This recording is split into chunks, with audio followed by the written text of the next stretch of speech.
আসলে অনেক খারাপ লাগতেছে। বাংলাদেশে অনেকগুলো ছাত্র, কোমলমতি শিশু এভাবে বিমান দুর্ঘটনায় মারা গেছে। কতগুলার জান চলে গেছে ভাই, আগুন পোড়ায় পুরোপুরি শরীর শেষ। আসলে পোড়ার কষ্টটা একমাত্র আমি বুঝি। আমি ছোটোকালে আমার হাত পোড়া গেছে। আমার হাত পোড়া দেওয়ার পরে চামড়া উঠে গেছে হাত থেকে, পুরা যে হুস্তিগুলো ওইটা জোরে পড়ে গেছে হাত থেকে আমার। এরকম একটা কষ্ট, ফোড়ার কষ্ট, এটা একমাত্র আমি বুঝি।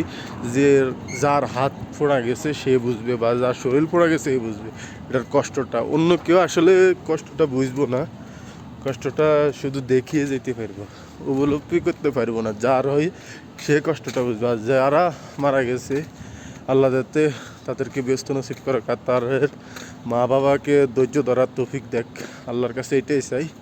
আসলে বিপদ চলে আসছে, কোনো কিছু করার নেই। বিপদ না বলে আসে, কারো এটা দায় না, কারো উপর এটা জোর করে দাবিদ্য করা যাবে না।